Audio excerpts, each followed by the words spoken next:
The WWE may be the worldwide leader in sports entertainment, successfully now running for 40 plus years, but despite this iconic run that the WWE has had, unfortunately, there are some pitfalls within the company. One of the pitfalls that's hard to go unnoticed is that the WWE has had a problematic history when it comes to blackness, at times stereotyping and restricting a lot of qualified black wrestlers to only secondary titles and secondary roles in the company, leaving a lot of black wrestlers underrepresented. This problematic history with blackness can be traced all the way back to the 1980s. One wrestler that dealt with this problem was WWE superstar Kamala. In an interview with Not in the Hall of Fame, he stated, "When I was in WWE, I didn't make any money. I have no beef with Vince. Vince always was nice and kind to me.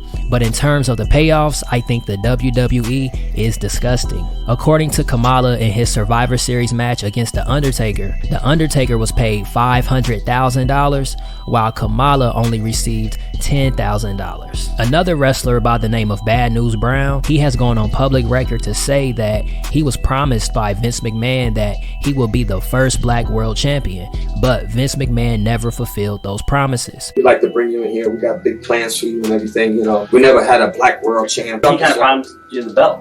Yeah, they promised you all this stuff, and of course, he never kept his word. So. The 1980s most definitely had a lot of racist moments, especially when it came to promos. One promo in particular is the one where Roddy Piper wore blackface. Now, if you don't know why blackface is offensive to black people, it's basically because in the 1800s, white actors would participate in minstrel shows to impersonate overblown racist stereotypes of black people. Probably the worst reference of this actually came later on in the 1990s when Goldust came out to the ring in blackface. In the 1990s, we did see black wrestlers become more prominent in the company, as Jacqueline will become the first black women's champion and The Rock will become the first black WWE champion. But even after this, black wrestlers still had to deal with being stereotyped and marginalized. In an interview with Ring the Bell, former WWE Women's Champion Jazz was asked about racism. Do you feel like race played an issue on how you were pushed or marketed in WWE? Yeah, I mean, I believe so. You know, I was told that the angle Trish and I were in was like one of the top angles that was actually bringing in money for the company, and they still wouldn't give me merch or my action figure. There were a lot of politics, you know what I mean? A lot. WWE representation of blackness has portrayed black wrestlers like The Godfather as a pimp, and before that he was Papa Shango, a voodoo witch doctor that would have on bone necklaces and will put curses on people. And also, the tag team duo Crime Time were viewed as street thugs who were always acting out negative cliches in their segments, such as robbing people. To what extent is a gimmick a overblown racist stereotype, or just simply for entertainment and laughter? But what wasn't a laughing moment was when WWE showed us when Booker T was feuding with Triple H for the world title that somebody like him didn't deserve to be world champion.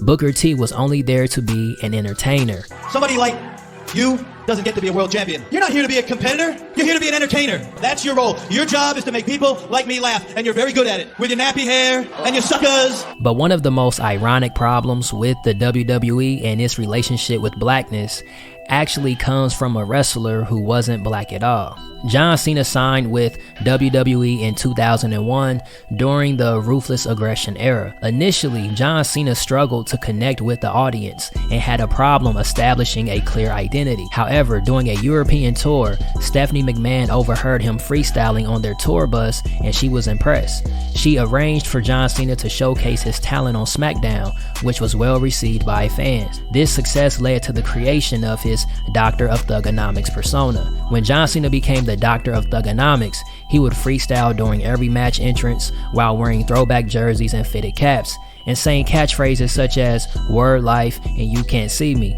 John Cena was so loved that when he became a title holder, he was able to get his own custom spinner version of the US Championship and the WWE Championship. The WWE spinner title was introduced in 2005. It brought in a ton of money for the company. So much money that even when John Cena was no longer champion, the WWE spinner title will be used until 2013. Whether some see it as appropriation or appreciation, John Cena was able to utilize certain elements of blackness blackness to his benefit, and his efforts in doing this also allowed the WWE to benefit overall. The problem is that John Cena's white privilege granted him access to utilize blackness, while avoiding a lot of the limitations that a lot of black wrestlers in the business had to go through. John Cena was able to headline many main events and have access to many WWE championship opportunities, all while utilizing blackness. While on the other hand, someone like Booker T, who was just as talented, was told that he doesn't deserve to be a world champion, all because of his blackness. In the modern times, we see wrestlers like Kofi Kingston, Bianca Belair, Big E, and many other black wrestlers have success. Today, the WWE has been moving away from stereotyping black wrestlers and have shown more equal representation. But the problematic history of black wrestlers is still a troubling past to leave behind. Salute to all the black wrestlers from all eras who have been knocking down barriers. I'm Drew Era. This is another episode of Decoded. Until next time.